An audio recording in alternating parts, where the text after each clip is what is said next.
I never thought I would end up installing a car alarm system that connects directly to the police station, but living in the Pine Ridge Estates HOA in Eagle River, Alaska, had taught me to expect the unexpected. My name is Vincent Davies, and I have been dealing with the most insufferable HOA president in the history of homeowner associations for the past 3 years. Her name is Patricia Henderson, and she embodies every single stereotype of a middle-aged HOA Karen you could possibly imagine. The woman has made it her personal mission to make my life miserable ever since I moved into this neighborhood. And what happened last winter finally pushed things over the edge in a way nobody could have predicted. It started on a frigid Tuesday morning in late January when I was preparing for a work trip up to Fairbanks. I work as a field engineer for an oil company, which means I regularly drive through some of the most treacherous winter conditions Alaska has to offer. My job depends on my ability to get to remote locations safely, which is why I invested in a top-of-the-line set of snow chains for my Ford F-250. These were not your average hardware store chains either. I had purchased a professional-grade set that cost me nearly $800, designed specifically for heavy-duty trucks navigating through severe winter conditions. The morning started normally enough. I woke up at 5 in the morning, made myself a strong pot of coffee, and started loading my truck with the equipment I would need for the 3-day surveying trip. The temperature outside was hovering around -15 degrees Fahrenheit, and fresh snow had fallen overnight, blanketing everything in a pristine layer of white. My breath formed thick clouds in the air as I carried my gear from the garage to the truck bed, making multiple trips to ensure I had everything. That was when I noticed Patricia standing at the edge of my driveway. She was wearing a puffy purple parka that made her look like an oversized grape, and her face was already twisted into that expression of perpetual disapproval that I had come to know so well. Her blonde hair was pulled back in a tight bun, and even in the dim, early morning light, I could see she was clutching her ever-present HOA regulation binder against her chest like it was some kind of holy text. "Vincent," she called out, her voice sharp enough to cut through the cold morning air.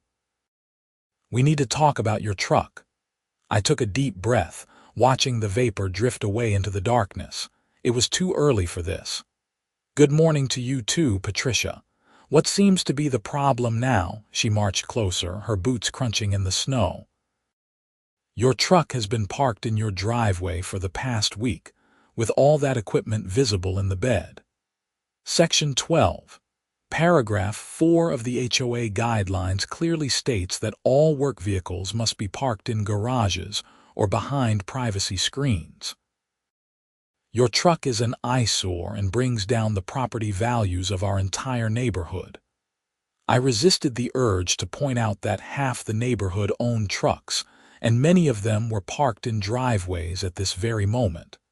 "Patricia, I have been loading equipment for a work trip. I will be leaving in about an hour, and the truck will be gone for 3 days. I fail to see how this is an issue." "The issue is that you consistently disregard HOA regulations," she snapped, flipping open her binder despite wearing thick gloves, which was actually impressive in its own way.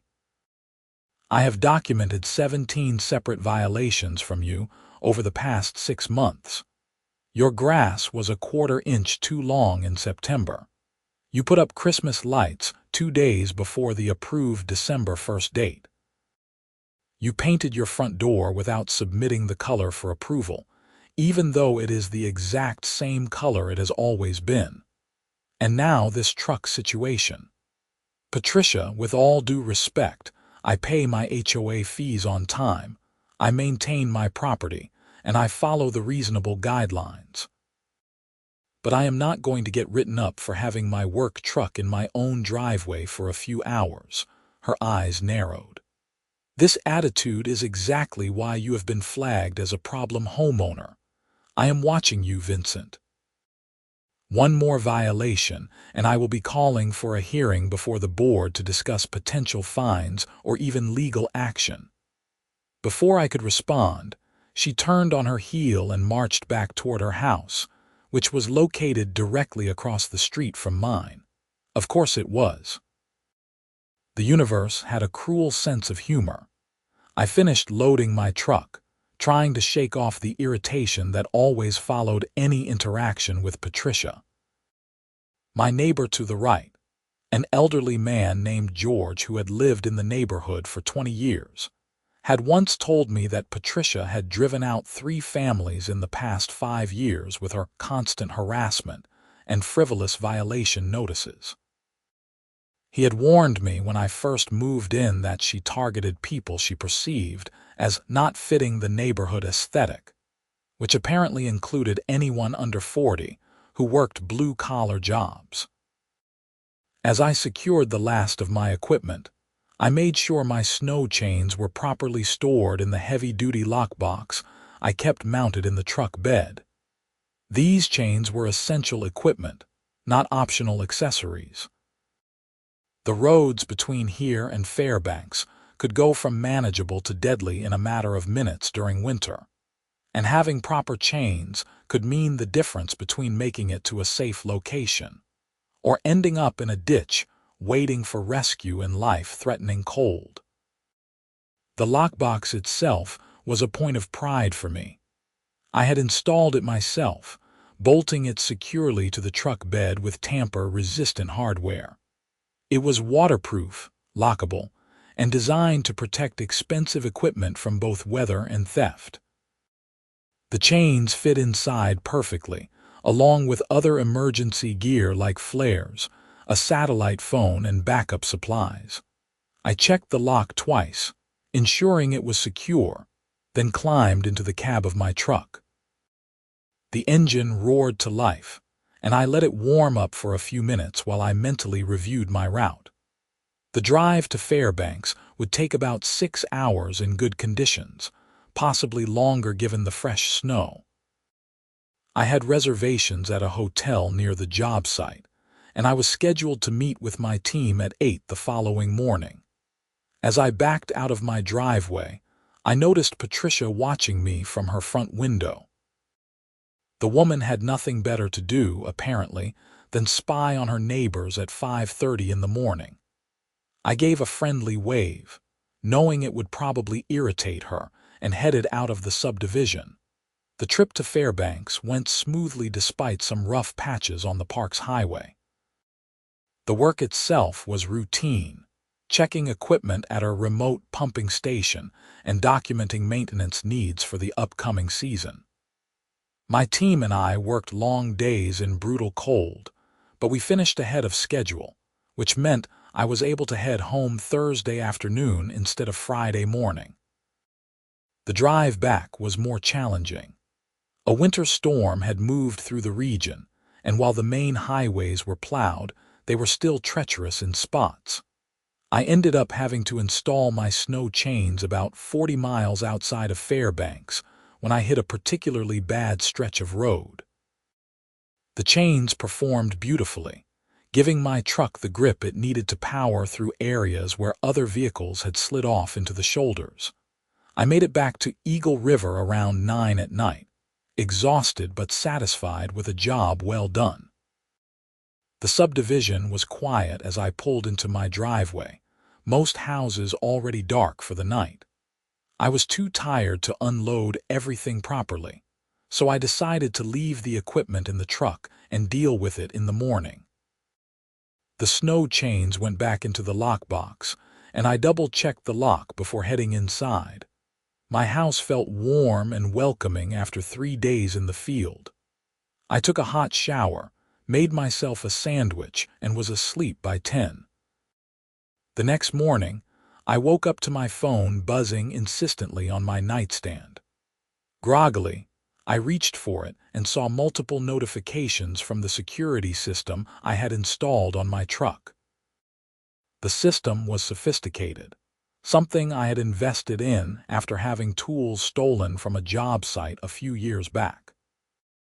It included motion sensors, cameras, and most importantly, a direct alert system that connected to my phone and, as a premium feature, could notify local law enforcement if certain conditions were met. I had set up the system to alert me to any tampering with my truck or the lockbox, and to automatically notify the Eagle River Police Department if the lockbox was accessed, without the proper code being entered first. This feature had cost extra, but given the value of the equipment I regularly transported and the remote nature of my work, it seemed like a worthwhile investment. The alerts on my phone indicated that someone had triggered the motion sensors around my truck at approximately 6:15 in the morning. I checked the camera feed and felt my blood pressure spike immediately. There, clear as day on the video footage, was Patricia Henderson. She was standing at the back of my truck, and she had bolt cutters in her hands. As I watched in disbelief, she positioned the bolt cutters on the lock of my equipment box and began squeezing the handles with considerable effort. I jumped out of bed and threw on clothes as fast as I could, my mind racing. What in the world was she thinking? Why would she be trying to break into my equipment box? I grabbed my phone and kept watching the live feed as I rushed downstairs. The footage showed Patricia finally managing to cut through the lock. She opened the equipment box and began rummaging through it. I could see her pulling out items, examining them, and then tossing them aside.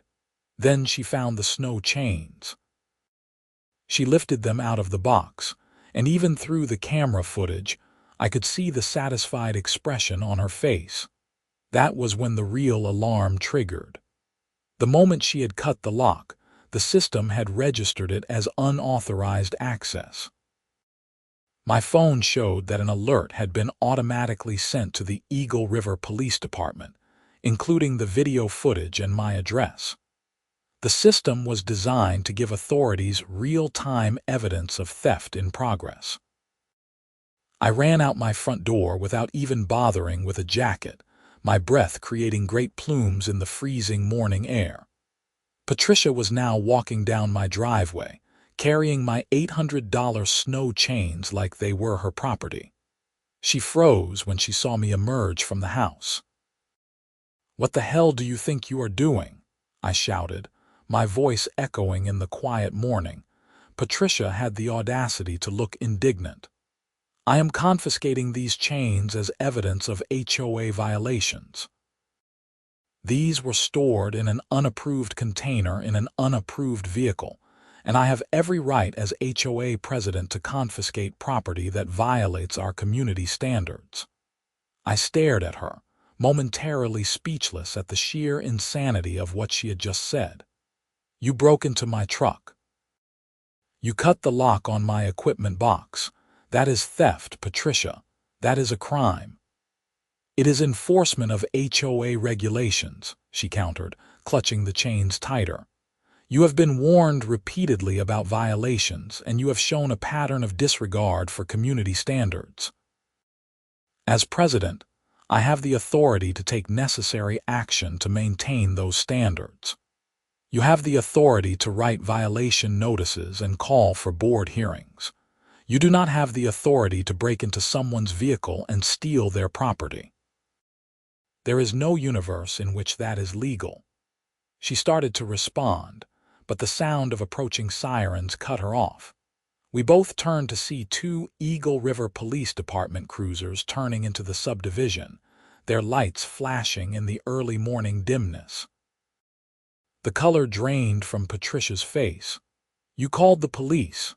"I did not have to," I said, unable to keep the satisfaction out of my voice. "My truck's security system did it automatically when you cut the lock. They have been watching you on live camera feed for the past several minutes." The police cruisers pulled up and 4 officers emerged. I recognized one of them, Officer Mike Harrison, who I had met at a community safety meeting the previous year.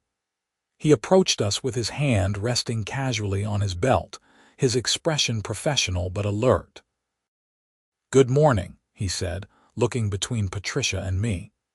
"We received an automated alert about a theft in progress at this address. Can someone tell me what is going on here?" I gestured to Patricia, who was still holding my snow chains. "That woman is Patricia Henderson. She is the HOA president. About 10 minutes ago, she used bolt cutters to break the lock on my truck's equipment box and remove these snow chains. The entire incident was captured on my truck's security cameras, which automatically alerted your department." Officer Harrison turned to Patricia. "Madam, is that accurate? Did you break into this gentleman's vehicle?" Patricia drew herself up, apparently deciding that the best defense was indignation. "Officer, I am the president of the Pine Ridge Estates Homeowner Association. This man has been repeatedly violating our community guidelines, and I was exercising my authority to confiscate property that constitutes a violation of those guidelines. This is an internal HOA matter, not a police issue." The officer's expression did not change, but I saw his partner, a younger woman whose name tag read Chen, raise her eyebrows slightly. "Madam," Officer Harrison said carefully, "homeowner associations do not have the legal authority to break into private property or confiscate personal belongings.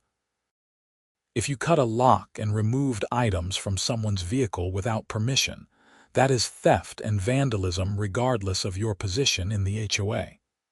"That is ridiculous," Patricia sputtered. "The HOA has clearly defined rules and enforcement mechanisms. I have documents that outline my authority." "I would like to see those documents," Officer Chen said, stepping forward. "But first, I need you to return those chains to Mr. Davies." Patricia clutched the chains tighter. "These are evidence of violations. I need them for the HOA record." "Madam, you need to return the property now," Officer Harrison said, his tone becoming firmer. "You can take photographs for your records if you need evidence of something, but you cannot keep someone else's property." For a moment, I thought Patricia might actually refuse. Her face was flushed, and she had that stubborn set to her jaw that I had seen countless times during neighborhood disputes. But apparently, even she recognized that defying a direct order from police officers was not a winning strategy.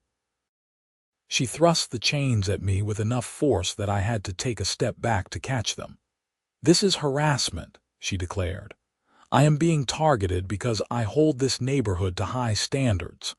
Officer Harrison pulled out a notebook. "Madam, I am going to need to see some identification. We have video evidence of you damaging property and taking items that do not belong to you.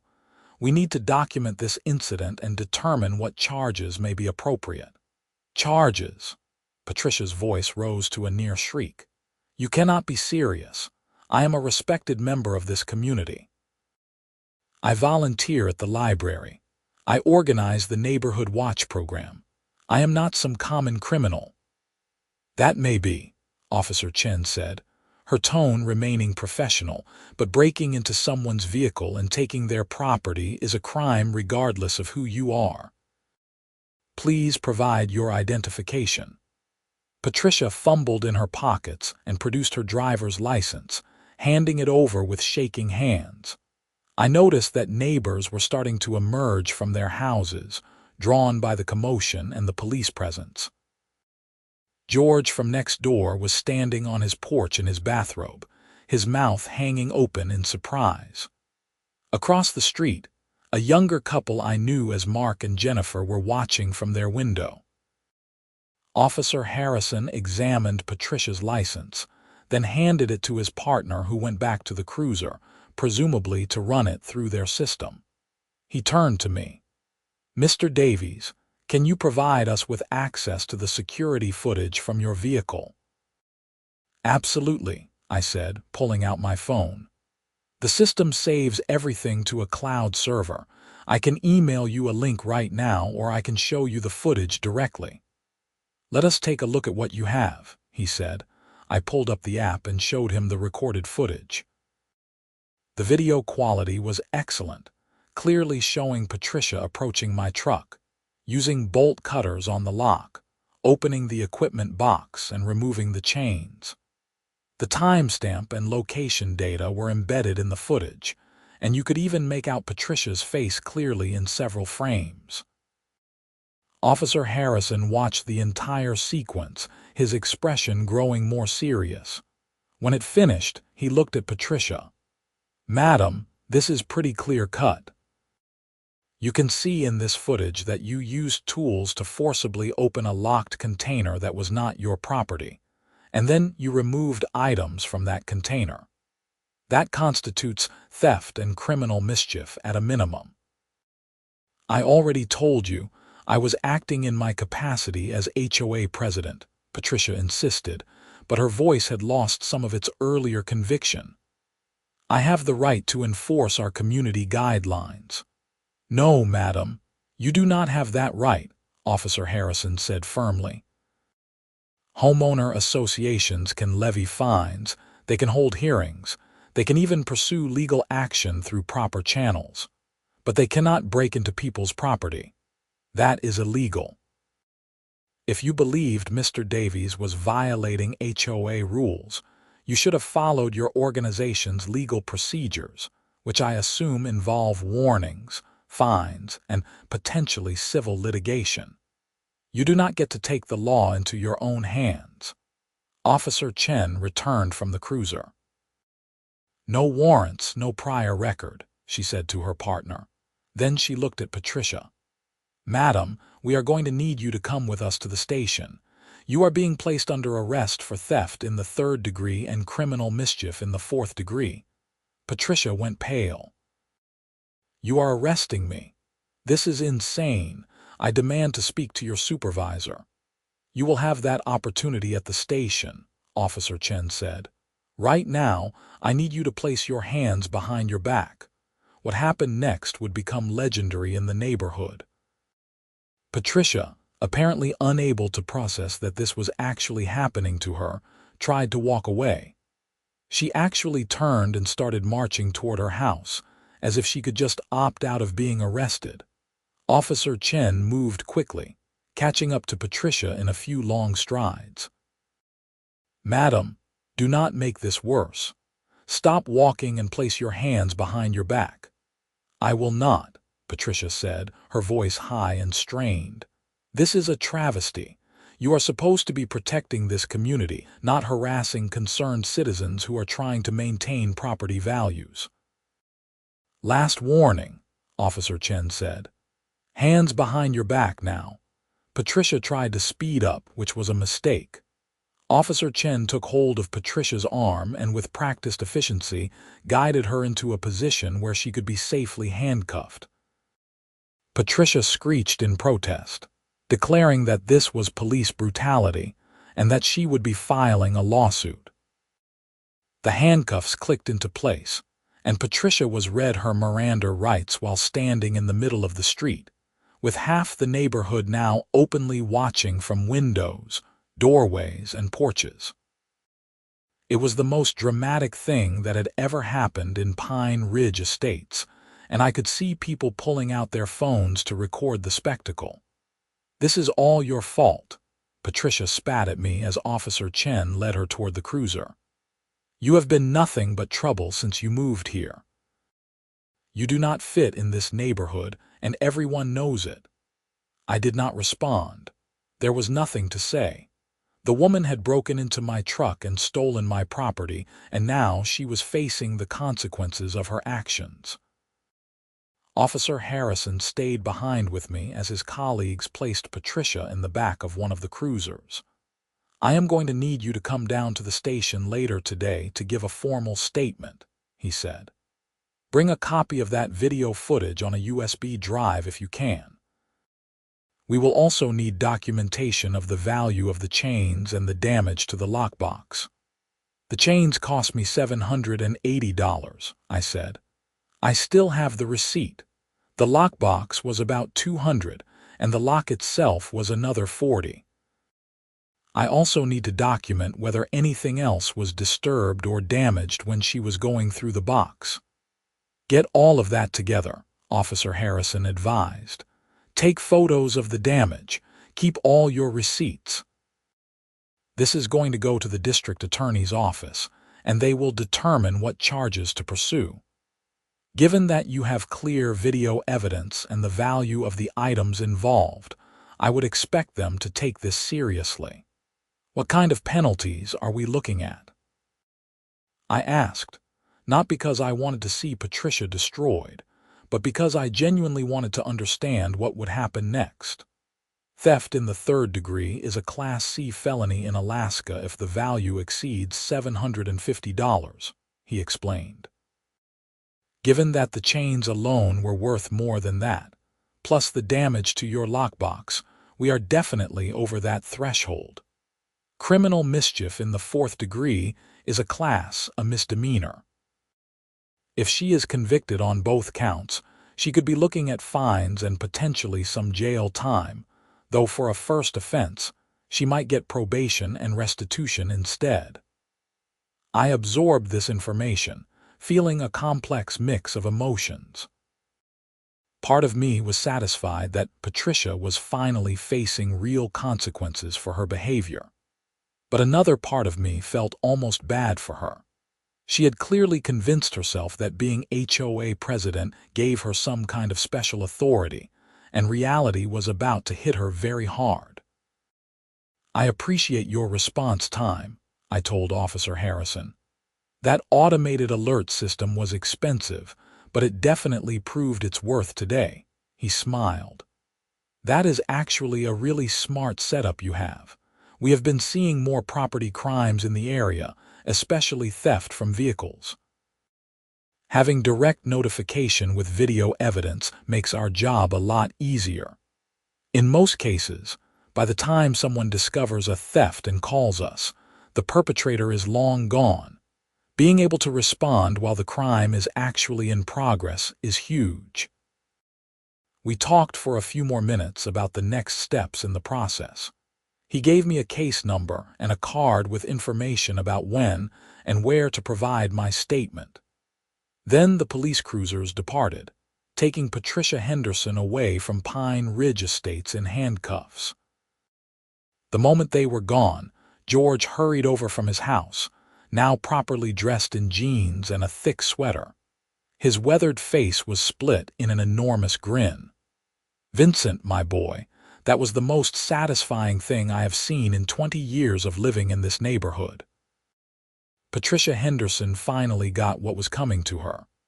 I managed a weak laugh.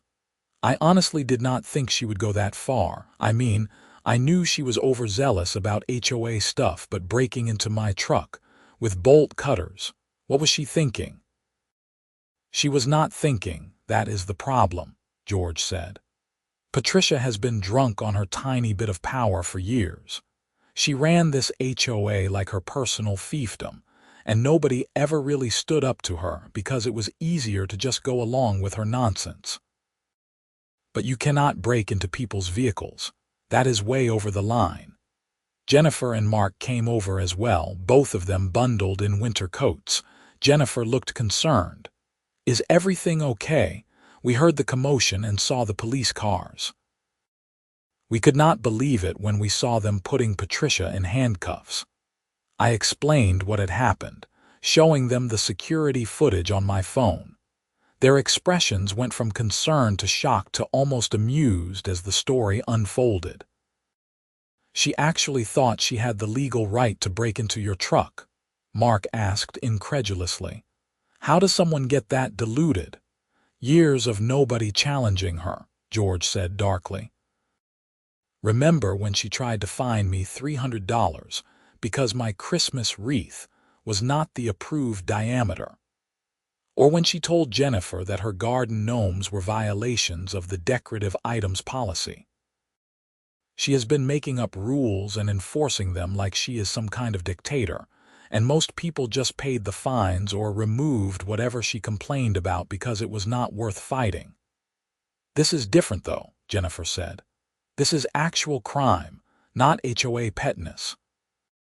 "She could go to jail for this, could she not?" "Possibly," I said. "Officer Harrison said it is a Class C felony since the value of what she took was over $750. Even if she does not get jail time, she is looking at fines, restitution, and probably probation. Plus, I imagine she will be removed as HOA president." "Oh, she absolutely has to be removed," Mark said emphatically. "I am calling for an emergency HOA board meeting today. This is beyond unacceptable. She has exposed the HOA to massive liability. If you wanted to, you could probably sue the association for what she did." I had not actually thought about that angle. I do not want to sue anyone. I just want my property protected and to be left alone. Although I will admit, the idea of not having Patricia breathing down my neck about every tiny perceived violation is pretty appealing. We talked for a while longer, with more neighbors gradually joining the conversation.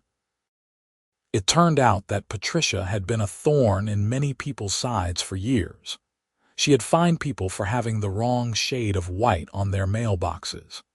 She had threatened legal action against a family who installed a playset in their backyard because it was visible from the street. She had even tried to prevent someone from parking their own car in their own driveway overnight because she claimed it looked lower class. The stories kept coming, each one more ridiculous than the last. It became clear that Patricia had been operating like a tyrant, and the only reason she had gotten away with it for so long was that people did not realize they could effectively fight back. Most homeowners did not want the hassle of challenging HOA decisions, especially when the violations were individually minor. It was easier to just comply, even when the rules were absurd, but breaking into someone's vehicle and stealing their property was not a minor violation. It was a serious crime, and it had finally pushed things past the point where Patricia's behavior could be ignored or tolerated. I spent the rest of the morning documenting everything. I took detailed photographs of the cut lock, the damaged lockbox, and the bolt cutters that Patricia had dropped in my driveway when she was arrested. I downloaded the security footage to a USB drive, making sure to include timestamps and metadata. I gathered receipts for the snow chains and the lockbox. I even took photos of the bolt cutters, which had Patricia's initials marked on the handles in silver paint, because apparently she was the type of person who monogrammed her criminal tools. Around noon, I drove to the Eagle River Police Department to give my formal statement. The building was a modern facility with that distinctive government building aesthetic, all concrete and glass with the Alaska state flag flying prominently out front. Inside, I was directed to a small conference room where Officer Harrison met me. "Thanks for coming in so promptly," he said, shaking my hand. "Let us get your statement recorded, and then we can go over the evidence you brought." The statement process took about an hour. I walked through everything chronologically, from the initial confrontation with Patricia that morning before my trip, to discovering the alerts on my phone, to confronting her in my driveway, to the arrival of the police. Officer Harrison asked clarifying questions throughout, making sure every detail was documented. "This is one of the more straightforward cases I have worked in a while," he admitted when we finished. "Usually with theft cases, there is some ambiguity. Maybe the defendant claims they had permission to take something, or there is a dispute about ownership, or the evidence is not clear. But here, we have high-definition video of the defendant breaking into your vehicle, removing your property, and then being caught with that property in her possession. Plus, she admitted on camera that she took the items, even if her reasoning for why it was supposedly legal is nonsense. What happens next?" I asked. The case will go to the district attorney's office, probably early next week. They will review the evidence and decide what charges to file. Given what we have, I would be very surprised if they did not prosecute. She will be arraigned, probably get a public defender or hire her own attorney, and then it will either go to trial or she will take a plea deal. How long does that usually take? Depends on a lot of factors. If she takes a plea deal, it could be wrapped up in a couple of months. If she insists on going to trial, it could drag out for 6 months or more. My guess, her attorney will take one look at that video footage and tell her to plead guilty and hope for leniency. I handed over the USB drive with the video evidence and all my documentation. Officer Harrison reviewed everything, nodding approvingly at how thorough I had been. "This is great," he said. "You have done half of our job for us. The DA is going to love this." "I work in an industry where documentation is everything," I said. "When you are responsible for equipment worth hundreds of thousands of dollars in remote locations, you learn to document thoroughly."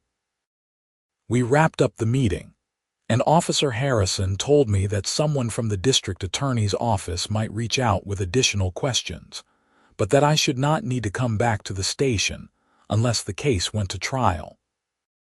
He also mentioned that I could file for restitution as part of the criminal case, which would mean Patricia would be legally required to pay me back for the damage to my lockbox and lock. As I drove home, I felt an odd sense of unreality about the whole situation. 24 hours ago, my biggest concern had been getting home from a routine work trip. Now, I was involved in a criminal case against my HOA president, who was sitting in jail because she had broken into my truck to steal my snow chains in some misguided attempt to enforce neighborhood aesthetics. When I got back to Pine Ridge Estates, there was a note taped to my front door. It was from Mark, informing me that an emergency HOA board meeting had been called for 6 o'clock that evening at the community center. All homeowners were encouraged to attend to discuss the situation with Patricia and determine next steps for HOA leadership. I had never attended an HOA meeting before. In my 3 years in the neighborhood, I had actively avoided them, knowing that Patricia would be there and not wanting to subject myself to her nonsense more than absolutely necessary. But this meeting, I was definitely attending. The Pine Ridge Estates Community Center was a modest building at the entrance to the subdivision, featuring a meeting room, a small kitchen, and a fitness area that was rarely used. When I arrived at 6, the parking lot was packed. It seemed like everyone in the neighborhood had turned out for this meeting. Inside, every chair was filled and people were standing along the walls. The mood was electric, a mixture of shock, excitement, and in some cases, barely suppressed glee. The HOA board sat at a table at the front of the room, looking distinctly uncomfortable. Besides Patricia, the board consisted of 4 other members. Mark, who served as treasurer, a woman named Susan Malloy, who was the secretary, Robert Kim, who handled architectural review, and an older gentleman named Thomas Wright, who was listed as a board member at large. Mark called the meeting to order, his voice tight with stress. "Thank you all for coming on such short notice. I think everyone here is aware of what happened this morning with Patricia Henderson. For those who somehow have not heard, Patricia was arrested by the Eagle River Police Department on charges related to theft and property damage involving a resident's vehicle." The room erupted in conversation, everyone talking at once. Mark had to bang a gavel several times to restore order. "I know this is shocking and unprecedented," he continued. "The board has been in contact with our HOA attorney, and we have some serious issues to address. First and foremost, Patricia's actions were not authorized by this board. She acted unilaterally, and according to our attorney, potentially expose the entire HOA to civil liability. Second, we need to determine how to proceed with HOA leadership, since Patricia obviously cannot continue to serve as president while facing criminal charges. Susan leaned forward, adjusting her glasses. I have been reviewing our HOA bylaws this afternoon. According to Section 8, subsection C, a board member can be removed for cause by a 2/3 vote of the homeowners. Given the circumstances, I think we have clear cause for removal. I move that we remove Patricia Henderson from the HOA board effective immediately, Thomas said, his voice gravelly with age. Her actions have brought disgrace to this community and potentially put all of us at legal and financial risk. I second that motion, Robert added quickly. Mark nodded. All in favor of removing Patricia Henderson from the HOA board, please raise your hands. Every hand in the room went up. It was unanimous. Motion passes, Mark said, making a note. Patricia Henderson is hereby removed from the Pine Ridge Estates HOA board.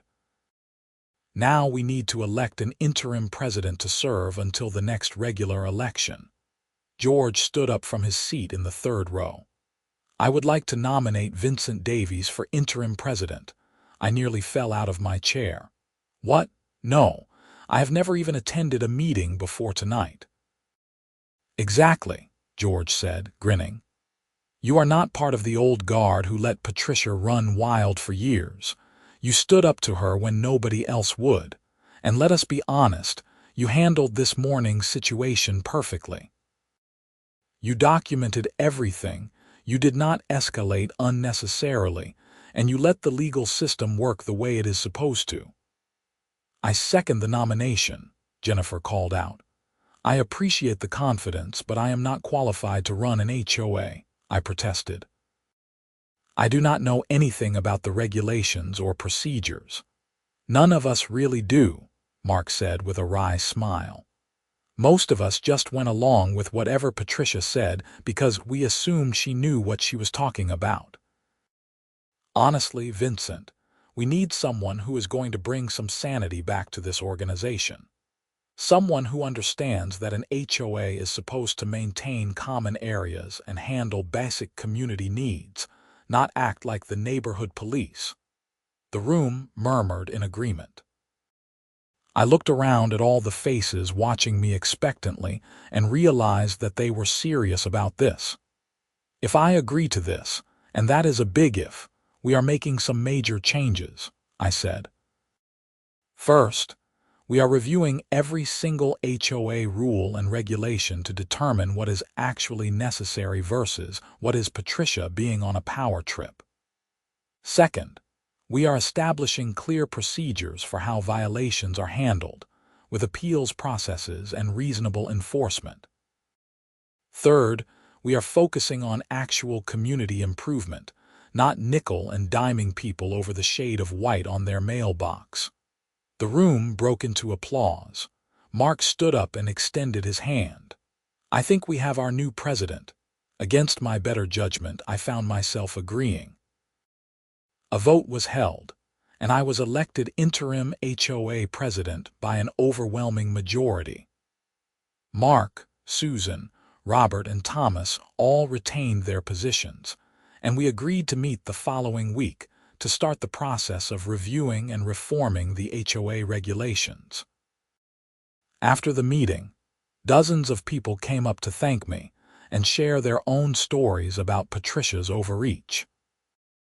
The picture that emerged was of a woman who had become progressively more controlling and unreasonable over her years as HOA president, to the point where she genuinely believed she had authority that did not exist.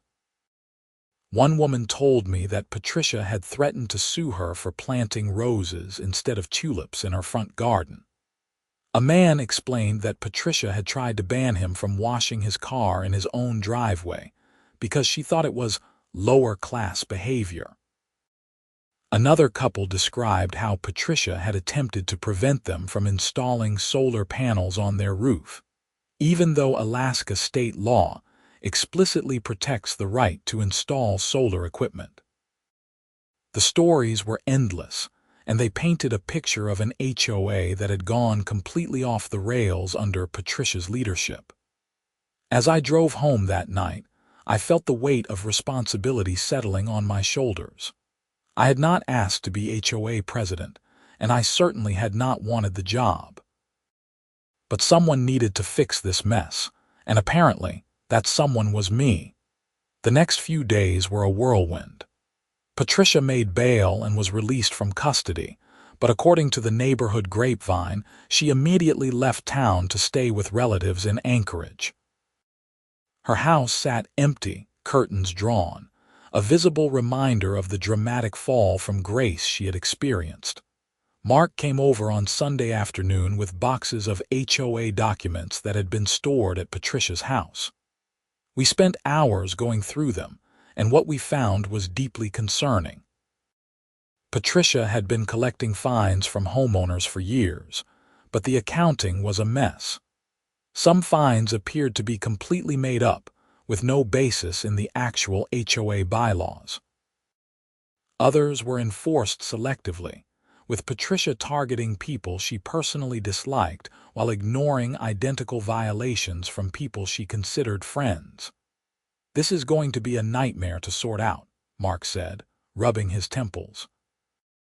"We might need to hire a forensic accountant to figure out where all this money went and who might be owed refunds." "Add it to the list," I said tiredly.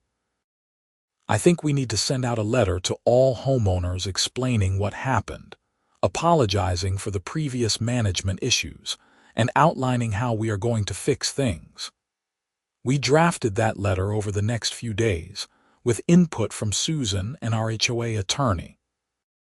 It went out to all homeowners on Wednesday, and the response was overwhelmingly positive. People were grateful for the transparency and the acknowledgement that things had been handled poorly. Meanwhile, the criminal case against Patricia was moving forward. I received a call from someone at the district attorney's office, an assistant DA named Rebecca Walsh. She explained that they were pursuing charges of theft in the second degree, which was a Class C felony, and criminal mischief in the third degree, which was a Class B misdemeanor. The charges were slightly different from what Officer Harrison had initially mentioned, because the DA's office had refined them based on the specific statutes and the total value of the property damage. "We have a very strong case," Rebecca told me. "The video evidence is ironclad, and Miss Henderson made several incriminating statements to the responding officers. Her attorney has already reached out about a possible plea agreement." "What would that involve?" I asked. "Typically in cases like this, we would offer a plea to the theft charge with a suspended sentence, probation, restitution to the victim, and likely some community service. The criminal mischief charge would probably be dropped as part of the deal. If she accepts, she would avoid jail time but would have a felony conviction on her record. And if she does not accept, then we go to trial, and given the evidence, I am confident we would get a conviction. But trials are unpredictable, and there is always a risk. Most defense attorneys advise their clients to take the plea in situations like this." I told her I would cooperate with whatever the DA's office decided to do. A few days later, I received notice that Patricia had accepted a plea deal. She would plead guilty to theft in the second degree, serve 2 years of probation, pay me full restitution for the damaged lockbox and lock, and complete 200 hours of community service. The criminal mischief charge was dropped. She would also have to attend anger management counseling and would be prohibited from holding any position of authority in a homeowner association for 5 years. The sentencing hearing was scheduled for late February. I was required to attend so that I could provide a victim impact statement if I wanted to. Part of me wanted to skip it and just move on with my life, but another part of me felt like I needed to see this through to the end. In the meantime, I threw myself into reforming the HOA. We held a series of community meetings where homeowners could voice their concerns and suggestions. We reviewed every single rule in the HOA bylaws, eliminating the ones that were unnecessary or overly restrictive. We established a clear, written procedure for how violations would be handled, including mandatory warnings before any fines could be levied, and an appeals process for homeowners who disagreed with a violation notice. We also started focusing on actual community improvements. We organized a neighborhood cleanup day where volunteers picked up litter and trimmed overgrown areas in the common spaces. We got bids for repairing the playground equipment at the community center, which had been deteriorating for years, while Patricia focused on mailbox colors. We even started a neighborhood watch program that was actually about safety instead of Patricia spying on people to find violations. The transformation was remarkable. People who had been bitter about the HOA for years started attending meetings and volunteering. The atmosphere in the neighborhood became friendlier and more cooperative. It turned out that when an HOA focused on building community instead of enforcing arbitrary rules, people actually wanted to participate. February arrived, bringing with it the sentencing hearing for Patricia. I took the morning off work and drove to the courthouse in Anchorage, where the hearing was being held. The building was an imposing structure, all granite and glass, with the seal of Alaska prominently displayed. Inside the courtroom, Patricia sat at the defense table with her attorney, a tired-looking man in an ill-fitting suit. She looked diminished somehow, smaller than I remembered. Her hair was down instead of in its usual tight bun, and she was wearing a conservative blue dress that looked like it had been specifically chosen to make her appear sympathetic. The hearing began with the judge, an older woman named Judge Catherine Stone, reviewing the terms of the plea agreement. Patricia stood and confirmed that she understood the charges and was pleading guilty voluntarily. Then it was time for victim impact statements. Rebecca Walsh, the assistant DA, asked if I wanted to address the court. I stood up, my heart pounding, and walked to the podium. "Your Honor," I began, my voice sounding steadier than I felt. What Patricia Henderson did was not just a crime against me personally, but an abuse of the trust that homeowners placed in her as HOA president. She used her position to justify breaking into my vehicle and stealing my property. Those snow chains were not just valuable equipment, they were potentially life-saving gear that I need for my job. I work in remote locations in harsh winter conditions, and not having proper safety equipment could have put my life at risk. I paused, organizing my thoughts. But beyond that, Patricia created an atmosphere of fear and resentment in our neighborhood. For years, she used the HOA as a weapon to control people, to punish anyone who did not meet her arbitrary standards.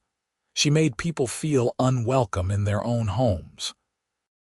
The crime she committed against me was just the most extreme example of a pattern of behavior that damaged our entire community. I looked at Patricia, who was staring at the table in front of her. I do not want to see her go to jail. I think that would be counterproductive.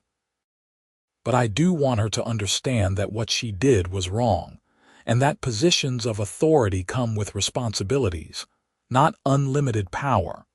I hope she uses this experience to reflect on her actions and to make better choices in the future. I sat back down, feeling emotionally drained. Patricia's attorney then spoke, describing her as a dedicated community member who had made a serious error in judgment but who had no prior criminal record, and who was deeply remorseful.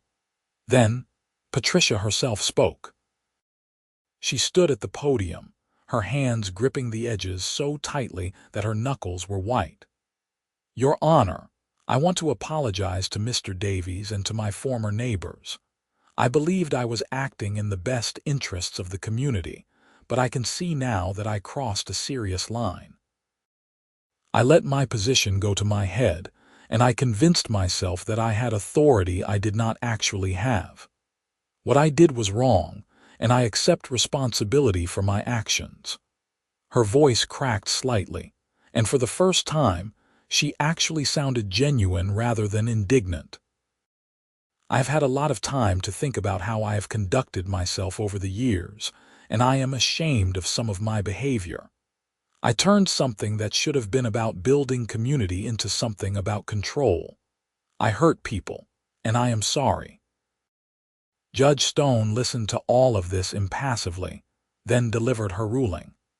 She accepted the plea agreement and sentenced Patricia to 2 years of probation, full restitution to me, 200 hours of community service, and mandatory counseling.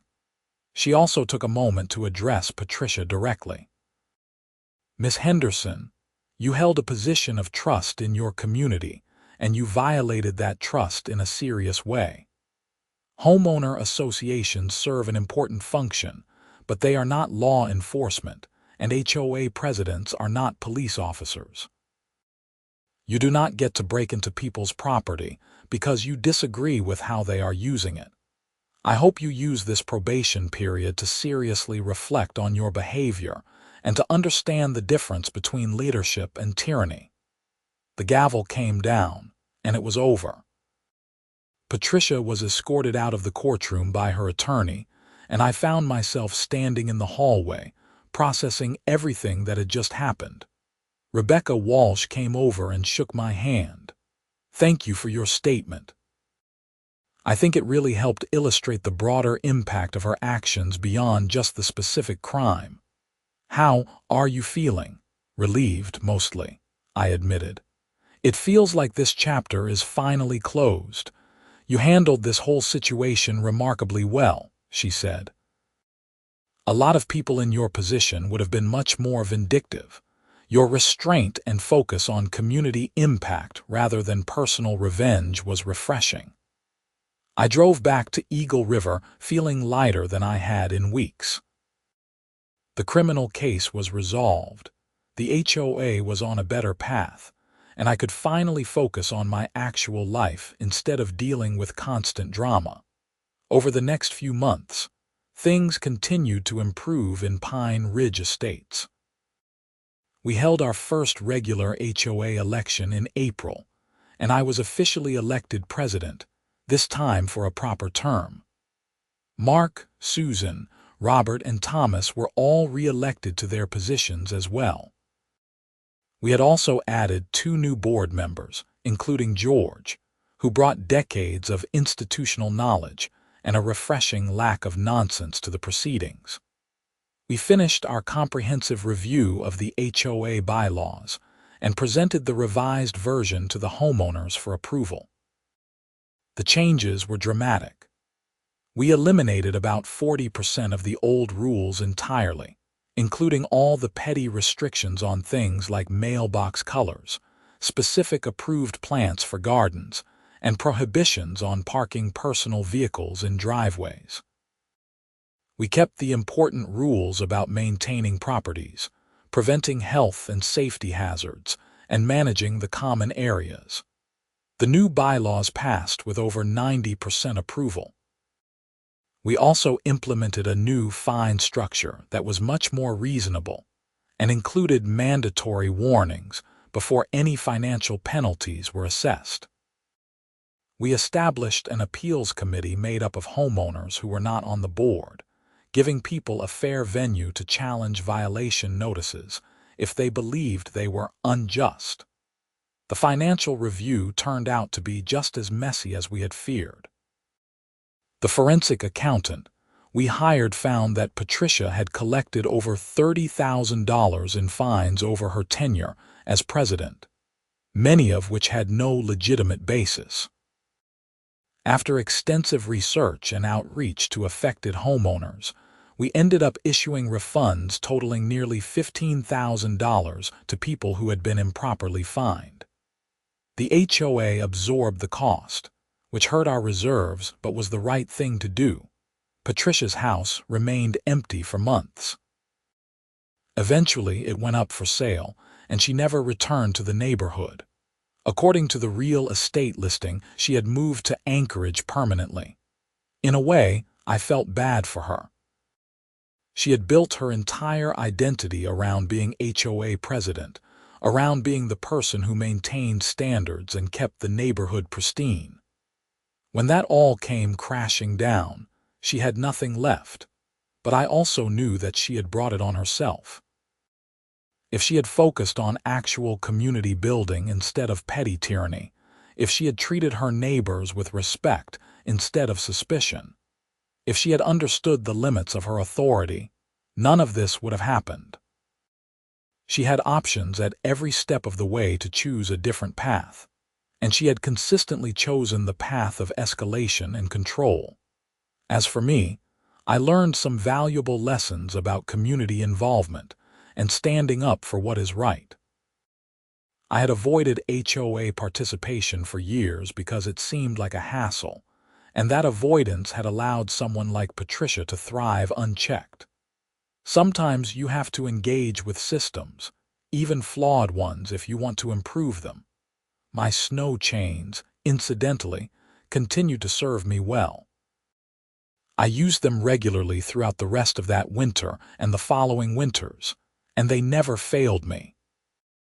Every time I installed them on my truck for a difficult drive, I thought about that absurd morning when Patricia had tried to steal them with bolt cutters, convinced she had the authority to confiscate my property. I replaced the lockbox and got an even better lock, though honestly, the security system had proven itself so thoroughly that I was not worried about future theft. The video footage from that morning had gone viral in local Alaska communities, with news stations requesting permission to use it in stories about HOA overreach. I had declined most of those requests, not wanting to profit from Patricia's humiliation, but the story had taken on a life of its own anyway. People from other HOAs reached out to ask for advice on reforming their own associations. I ended up doing a few presentations at community centers around the Anchorage area, talking about our experience in Pine Ridge Estates and offering practical suggestions for how homeowners could take back control from overzealous boards. It turned out that HOA tyranny was a widespread problem, and our successful reform effort was seen as a model for how to address it. By the summer, Pine Ridge Estates had been transformed. The neighborhood that had once been characterized by fear and resentment had become a genuinely pleasant place to live. People organized block parties and potlucks. Kids played in yards without parents worrying about violating some obscure regulation. Homeowners made improvements to their properties based on their own preferences, instead of trying to guess what Patricia would approve. The community center became an actual hub of activity, instead of just a place where Patricia held her dreaded meetings. We started offering yoga classes and movie nights. The playground was repaired and saw regular use. We even got a community garden going on a shared plot, with families growing vegetables and flowers together. George, in particular, seemed to have a new lease on life. He had spent years keeping his head down to avoid Patricia's ire, and now he was able to fully engage with the neighborhood again. He organized a neighborhood history project, collecting stories and photos from longtime residents. He helped new families get settled and connected with the community. He became the unofficial welcome committee, making sure people understood that Pine Ridge Estates was now a place where they would be treated with respect and fairness. One evening in July, I was sitting on my front porch with a beer, watching the long Alaskan summer sunset paint the sky in shades of pink and gold. George wandered over from his house and joined me, settling into the chair I kept for visitors. "You did a good thing, Vincent," he said after a comfortable silence. "This neighborhood is better than it has been in a decade." "We all did it together," I said. "I just happened to be the one who finally triggered Patricia's complete meltdown. If it had not been me, it would have been someone else eventually. She was escalating for years." "Maybe," George allowed, "but you handled it right. You did not try to handle it yourself or get into some kind of feud with her. You protected your property with good security, you documented everything, and you let the legal system work. That is not as easy as it sounds. A lot of people would have confronted her physically or tried to retaliate in some way that would have made things worse." I thought about that. He was probably right. If I had physically stopped Patricia when I first saw her with the bolt cutters, if I had grabbed the chains back by force, things could have escalated in dangerous ways. The security system had not just protected my property, it had protected both of us from a potentially violent confrontation. "I am just glad it is over," I said, "and that we were able to turn it into something positive for the whole community."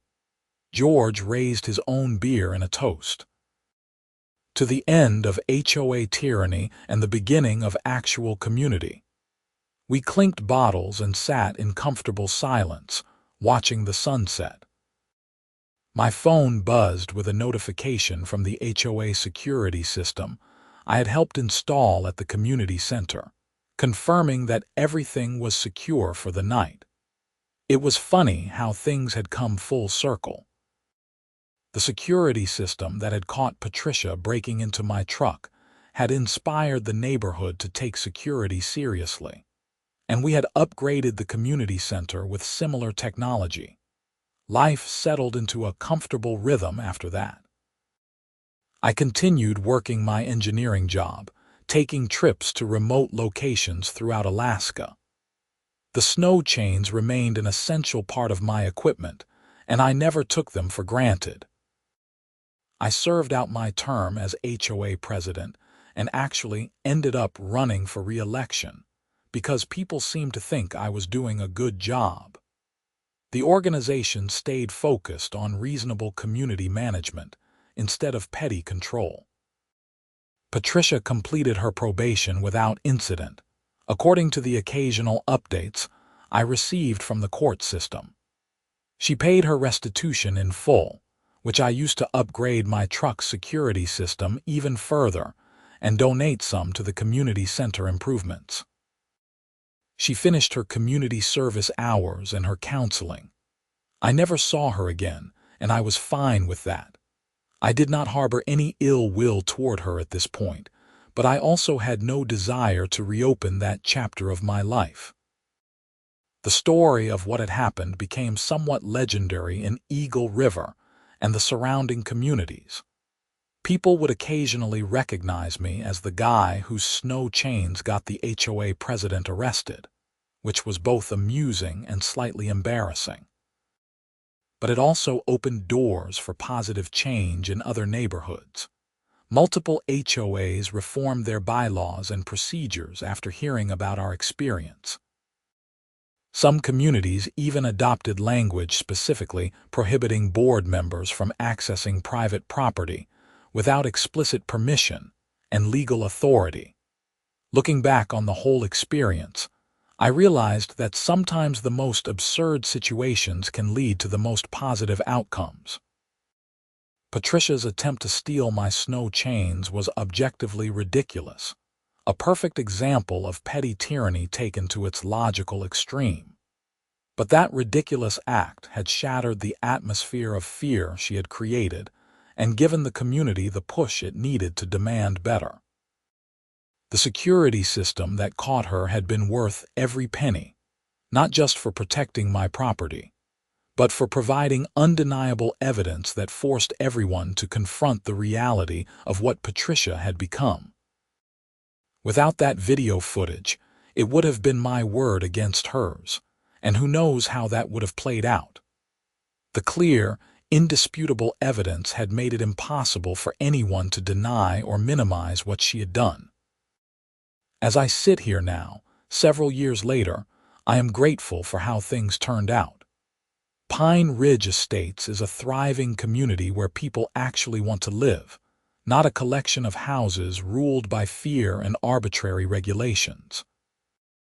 The HOA serves its intended purpose of maintaining common areas and handling shared concerns, without overreaching into people's private lives. Neighbors know each other, help each other, and genuinely care about the community.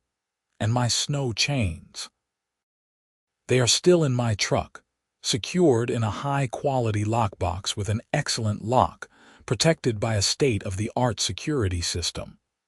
I use them regularly in my work, and they have never let me down. Every time I install them on my truck for a difficult winter drive, I am reminded of that surreal morning when an HOA president thought she could steal them with bolt cutters. It is a reminder that sometimes standing up for what is right, documenting everything, and letting the legal system work can lead to justice. It is a reminder that communities flourish when they are based on respect and cooperation, rather than control and fear. And it is a reminder that even the most mundane objects, like a set of snow chains, can become the catalyst for profound change when someone crosses a line they should never have approached. The sun has set now on this particular story, but the community we built continues to thrive. And that, in the end, is the best possible outcome from what started as a simple case of an HOA Karen trying to steal my snow chains and ending up arrested when my alarm alerted the station.